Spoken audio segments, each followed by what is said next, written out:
Alright, Math 1, Unit 6A review. So, first thing we're going to deal with is some transformations. And we're only dealing with points instead of shapes, so we just have to move the point. So remember, this tells us that that's our starting point, our pre-image, right? And then this tells us how far to move it horizontally and vertically. Negative movement horizontal would be to the left. So 1, 2, 3, 4 to the left, and then 2 down. So K prime would go right there. Okay, then positive means right and up. So I go to the right 7, right there, and then up 3. So right there would be G prime. Right, that's plus 7 and then plus 3. All right, for reflections, okay, we'll draw the line and then reflect over it. So x equals negative 2, remember, that makes for a vertical line. So E is 2 away from it. So E prime would be 2 in the opposite direction. Now y equals negative 1. That would be a horizontal line. Okay, and then J is 1 above, so J prime becomes 1 below. Okay, rotations. Now with these, it's good to remember the rules. So remember, a 180 rotation is that the x and y's both become the opposite. So here we've got a negative 3 for x and a negative 1 for y. So it becomes the opposite of that, which would be a positive 3 and a positive 1. So right here would be y prime. Okay, for a 90-degree counterclockwise, so that would be going this way. Okay, remember the rule with that was that we swapped the x and the y. So we've got positive 2, negative 5. Okay, so then we swap them, and the x becomes negative. So it would be negative 5 comma negative 2. So negative 5, negative 2, we get B prime.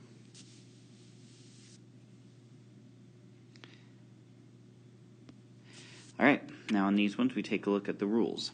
So notice from the image to the pre-image that it's just slid over. Okay, so how far do we slide it? Well, to the right 1, 2, 3, 4, 5, and then down 1. So it would be x comma y. And how does it change? Well, x plus 5, y minus 1. Okay, if we look at number 8, we should see it's definitely not a slide because it's changed position and it looks like a reflection. So in between that reflection, we can see right there. So it reflects over y equals 1. Okay, now 9, we should be able to notice it's going to be a rotation. Okay, and it starts here and rotates 1 quadrant, which is 90 degrees, and it's clockwise, right? So it rotates 90 degrees clockwise, which makes me wonder, did I do it the wrong way on this one? Nope, oh, I did go clockwise. It should have went counterclockwise, huh? Which would have been like a 270 clockwise, so it would have actually been the x and y swap, but the y becomes negative. So it would be 5, 2. So it would be right there. That would be B prime.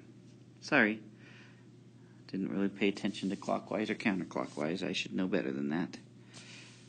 Alright, so number 10, okay, pick one point, so K here, and it rotates 2 quadrants, so that's going to be a 180 rotation.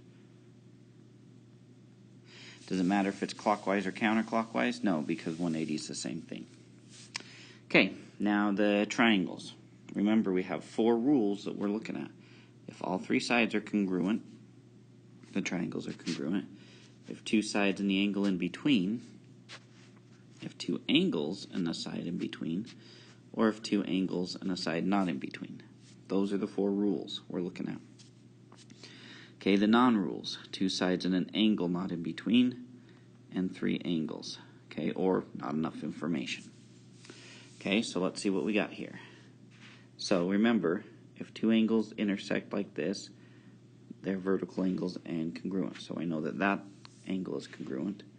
So I have an angle over here, and then another angle, and then a side not in between. So yes, they're congruent by angle, angle, side. 12, again, angles are congruent. So an angle, another angle, and a side in between. So yes, by angle, side, angle. Okay. 13, 2 sides, and an angle not in between. That's the bad one, so not congruent. Okay, 14, that angle is a vertical angle, so we've got a side and an angle in between, because that angle touches both sides. So yes, by side, angle, side. See the difference from 13 to 14? This one, the angle would have had to be in between to make it work. All right. Okay. Now, oh, there we go. I knew I had some more problems here. Okay, remember, if they share a side, the side's congruent. So a side, and that angle is touching both sides. Same on both, so yes, by side, angle, side. Okay, 16, got 2 angles, right? And a side in between. So yes, by angle, side, angle. 17, they share a side. So an angle, a side not in between. Yes, by angle, angle, side. 18, they share a side, and one angle is congruent. That's all we know, only 2 pieces of information. So we can't say it's congruent, so we write not congruent. 19, this should be an easy one, right? 3 sides. So yes, by side, side, side. 20, they share a side and 2 other sides. So again, yes, by side, side, side. Okay, now on these 4, they're basically wanting you to take a look and tell me what would have to be the 3rd piece to make it work. So 21, 3 sides. So I should notice I've got 2 sides, right? So what do I still need? I need that 3rd side. So side UW has to be congruent to side CE for this to work. Okay? 22, angle, angle, side. Well, what do I have? I've got a side, and I've got a vertical angle. So the question is, what is the angle I need to do now? Well, you may want to say angle S and D. The problem is that would give you angle, side, angle. And this wants angle, angle, side. So it's got to be the other angle. So Q, angle Q, has to be congruent to angle F. Okay, 23, angle, side, angle. So the 2 angles, right? So it's got to be the side in between, so it can't be either of those 2 sides. So it's got to be the side touching both angles. So side ST has to be congruent to side CB for that to work. Okay, last one here. Side, angle, side. So they share a side, and they have the angle. So it's got to be this other side. So side AB has to be congruent to side CT. Okay? All right. Now we're going to use some Pythagorean theorem. So, remember the Pythagorean theorem is a squared plus b squared equals c squared, where c is the hypotenuse, the biggest line, the one across from the 90-degree angle. So 3 would be like a, x would be like b, and 5 would be like c. So I go 3 squared plus x squared equals 5 squared. Then we solve for x. So 3 squared is 9. If you need a calculator, use it. 5 squared is 25. Subtract both sides by 9. I get x squared equals 16. Take the square root of that, because that's how we get rid of a square, and we get x equals 4. Okay, 26. Now x is c, so 8 and 6 are a and b. So 8 squared plus 6 squared equals c squared. 8 squared is 64. 6 squared is 36. 36 plus 64 is 100. Take the square root of 100. We end up with 10 equals C. Okay? Now, 27 and 28, same exact thing. Okay, the difference is they didn't give us one of them. So they didn't give me a, so I'd have a squared equals 4 squared. A squared plus 4 squared, I should say, equals 5 squared. So a squared plus 16 equals 25. Subtract by 16. We get a squared equals 9. Take the square root of that. And a equals 3. Okay. Again, we don't have the a, so a squared plus 12 squared equals 13 squared. A squared plus 144 equals 169. And like I said, if you didn't know those offhand, you could use a calculator to help you with that. And we end up with a squared equals 25. Take the square root, so a equals 5. Okay. Now, 29 and 30, you're still using the Pythagorean theorem. The difference is we have all three sides. So the hypotenuse is always the biggest, so 10 is what I put by itself. And essentially what I'm trying to determine is, does this work? If so, it is a right triangle. If not, it's not a right triangle. So 6 squared is 36, 8 squared is 64. Does it equal 10 squared, which is 100? Well, add those up, and it does equal 100. So what can we say? Yes, that's a right triangle. Okay, if I look at 30, 15 is the biggest, so it would be 9 squared plus 12 squared. Is that the same as 15 squared? If it's not a right triangle. So we get 81 plus 144. Does that equal 15 squared is 225? So 81, 5, 2, 1. So we get 225. They both do, so yes again. Now, if it didn't equal the same thing, then it wouldn't be a right triangle. All right. Now, in these last ones, okay, it wants you to use the distance formula, okay, to find the length or the distance. For 32, it's actually pretty easy because it's a horizontal line. So we just count 1, 2, 3. So the distance equals 3. Okay. For 31, we get the point, so 2, -1, and 3, 3. Now, the distance formula is derived from the Pythagorean theorem, but it looks like this.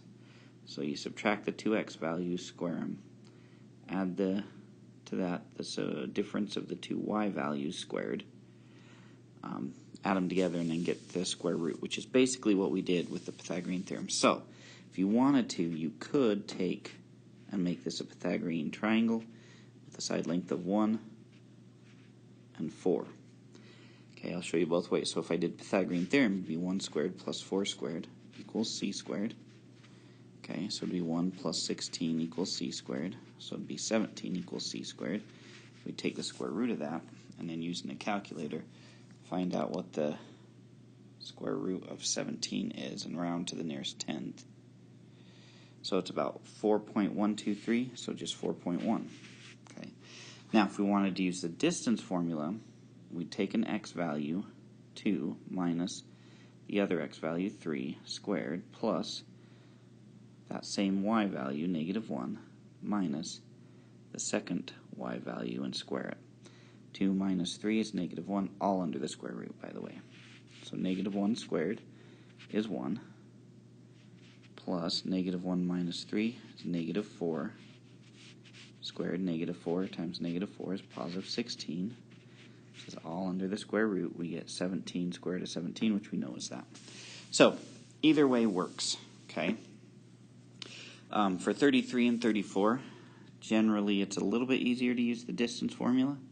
So this would be like x1, y1, x2, y2. So I'd go distance equals square root of 3 minus -6 squared plus -6 minus -6 squared. So minus negative is like plus. -6 plus 6 is 0 squared. 3 plus 6 would be 9 squared. Okay, over the radical. 0 squared is 0. 9 squared is 81. 0 plus 81 is 81 squared. 81 takes us back to 9. So the distance here would equal 9. All right. So 34, same idea. x1, y1, x2, y2. So I'd go distance equals 0 minus negative 2 squared plus 0 minus 5 squared. So I get negative 5 squared and a positive 2 squared. 2 squared is 4. 5 squared is 25. 4 plus 25 is 29. And we find the square root of 29, which is, using a calculator, 5.38, so 5.4. Now, if you wanted to use a Pythagorean theorem, you could take and pretend like you're plotting these 2 points. This would be like 0, 0. This would be like negative 2, 5. And you could make a triangle. So, if we look at this x value to this x value, if we were able to count, that would just be a difference of 2. If we look at the y and the y, that would be a 5 for that part. So then we just go 5 squared, a squared, plus 2 squared, b squared, equals c squared. So we'd get 25 plus 4 equals c squared, then 29 equals c squared, take the square root of that, and that gives us 5.4. So it's basically the same thing, it's just a different route you can go with that. Alright, so now lines of symmetry, remember, just basically cutting the shape so that it can reflect on itself. When you have shapes that are even, polygons that are regular, so their sides are all the same, you can cut from midpoint to midpoint of each line. That would be 3. And from vertex to vertex, that would be 6. So you'd have 6 lines of symmetry here. If it's an odd regular polygon, you just go vertex to midpoint. So it'd be 1, 2, 3. What it ends up being for regular polygons is the number of sides. Okay, now that's not true for like a parallelogram, that because it's not regular in the sense of all its angles are the same too. Okay, so like this one we have 1, 2, 3, 4, 5, 6, 7. So I know right off the bat there's going to be 7 of them. So I'm going to go vertex to midpoint, and so I'll get 7 of them. Okay, for this parallelogram, you want to say that when it cuts in half that it would, but this would fold over at the wrong spot. Okay, you may say right here, but again it wouldn't fold over because of the way it's curved, so this one actually has 0. So if they're slanted like that, then you have to pay attention. Now, the degree of rotation, that one's pretty simple too. You just take 360, because that would be a full circle, right? And you divide it by the number of sides they have on a regular polygon. So 1, 2, 3, 4. 360 divided by 4 gives me a 90-degree rotation. For this one, 1, 2, 3, 4, 5, 6, 7, 8, 9, 10. 360 divided by 10 would be 36-degree rotation. And then 1, 2, 3, 4, 5, 6, 7. 360 divided by 7. So 360 divided by 7 gives us about 51.4 degrees. That one's a little trickier. Alright, so the last one now, doing some transformations. So we're going to do 3 different transformations in order, okay? A, B, and C. So we've got A, B, and C, our pre-image. Okay, so we're going to translate it. So we need to move x left 2, y down 6. So left 2, down 6. So it'd be right here, right? Left 2, down 1, 2, 3, 4, 5, 6. So A prime would be right there. Then 1, 2, 1, 2, 3, 4, 5, 6. There's B prime. And C, 1, 2, 1, 2, 3, 4, 5, 6. There's C prime. So there's our first translation. Okay. And on the test you'll have a similar problem like this. Okay, so that's ABC prime. Now we're going to rotate it 90 degrees clockwise. Okay, clockwise being this direction. Alright, now the best way to do it is to use the rule that says XY for the 90-degree clockwise rotation. Okay, the X and the Y swap.